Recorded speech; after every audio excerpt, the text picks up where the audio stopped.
2 साल मेहनत करो चपक कर बैठकर, दुनिया से कटा हो जाओ, माँ बाप को छोड़कर किसी से बात मत करो। घर में अंबेडकर की फोटो लगा लो, गांधी की लगा लो, भगत सिंह लगा लो। जब निराश हो तो एक बार इन लोगों को देख लिया करो, अपना काम करो चुपचाप। भगत सिंह के फोटो लगाओगे और देखोगे 5 मिनट तो लगा कि यार उद्देश्य महान होना चाहिए। मंदिर में बैठ के पूजा किए तो क्या किए, बाहर में बैठ के ध्यान लगा रहे, गर्लफ्रेंड की गोद में लेटे और नेशनल इनकम कैलकुलेट हो रहा है। ये पूरा जीवन तुम्हारे ताकत पे चलता है। शक्ति पे ध्यान दो, ज्ञान पर ध्यान दो, पढ़ाई करो, तुम मत टेंशन लो।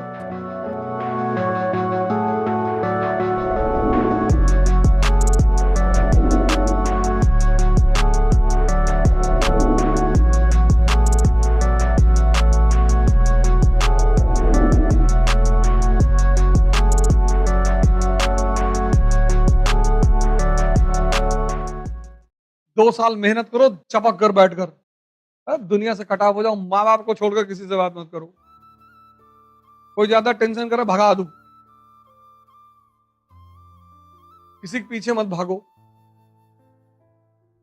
और किसी को फोन मत मिलाया करो जब तक वो तुमको ना मिलाए, चाहे लड़का हो चाहे लड़की। पढ़ते वक्त फोन स्विच ऑफ कर दो और पढ़ने में डिस्टर्ब करो उसको घबरे में बुला के खूब पीटो पहले। हाँ, कोई बीमार है तुम्हारा रिश्तेदार, तुम्हें उसकी जरूरत है, चले जाओ उसकी मदद कर दो, ये सब मानवता है। मानवता मत छोड़ो, लेकिन बेवकूफियां मत करो। बड़े वाले फूफा आए नीचे बैठे हैं, 4 घंटे उनके साथ बैठे हो, नहीं तो नाराज हो जाए, नाराज भागोगे, जाओ अपने घर। यहाँ आके कौन बोला था बैठने के लिए? अपना काम करो चुपचाप।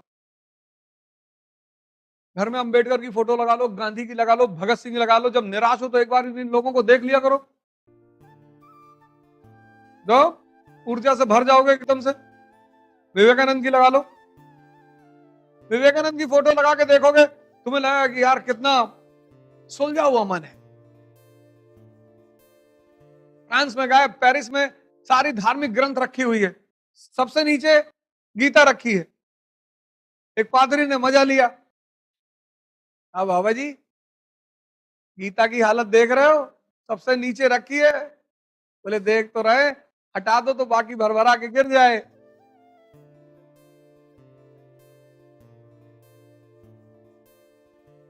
लगा भरभरा मतलब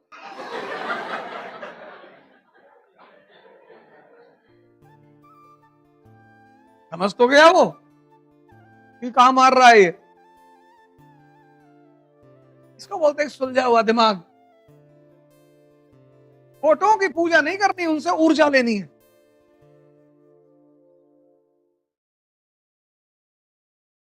फोटो से पूजा नहीं करनी,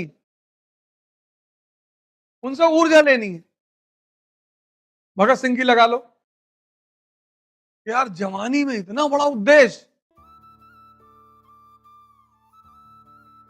24 साल का आदमी का उद्देश्य देखो। तुम कह रहे हो अभी तो हमारी उम्र 24 साल है, अभी हमारे बड़े भैया की शादी नहीं हुई है। तुम यार अजीब अजीब रायता फैला है जीवन में। ऐसी ऐसी बात कहते तो हमसे आके हम दुखी हो जाते कि अब क्या कहें तुमसे। भगत सिंह के फोटो लगाओगे और देखोगे 5 मिनट तो लगा कि यार उद्देश्य महान होना चाहिए। उनकी मां ने कहा शादी कर लो, बोले कर लिए मौत से। अरे बोले इतना खतरनाक दुल्हन, जवानी ही तो है। इसलिए हिंदू मूर्ति पूजा करते थे ऊर्जा लेने के लिए। बाद में उन्हीं मूर्तियों से भीख मांगने लगे हो, बस कमजोर हो गए। वो जो मेन उद्देश्य था मूर्ति पूजा का वो भूल गए। राम की पूजा कर रहे हो तो तुम्हें पता है त्याग और तपस्या से राजा बना जाता और भगवान। तो तुम्हारा जो उद्देश्य वैसे ही तुम्हारा भगवान। तुम डाकू हो तो मां भवानी की मूर्ति लगी है, तो डाकू भी तो भगवान मानते हैं ना। डाकू भगवान विहीन थोड़ी है, उनका भी अपना भगवान है। वो भी मां भवानी को प्रणाम करके जाते हैं, जय भवानी लगा। इसलिए मूर्ति पूजा शुरू हुई थी कि हर वर्ग के पास अपना देवता होगा, उससे ऊर्जा लेने के लिए, उससे भीख मांगने के लिए नहीं। और तुम्हारा दोस्त तुमसे कह रहा है चलो पिक्चर देखा है, जाओ देखो, और वहीं ऑन कर लो मोबाइल, और वो पिक्चर देख रहा है, तुम अपना रिवाइज करो। यही तो कला है, यही तो टैलेंट है। मंदिर में बैठ के पूजा किए तो क्या किए, बार में बैठ के ध्यान लगा रहे, ऑड सिचुएशन में, ऑड। मंदिर में तो जाओगे तो पूजा करने का ख्याल ही आएगा, लेकिन अगर बियर बार में ख्याल आ रहा है ध्यान करने का, तो कितना सर्वोच्चतम मन है तुम्हारा।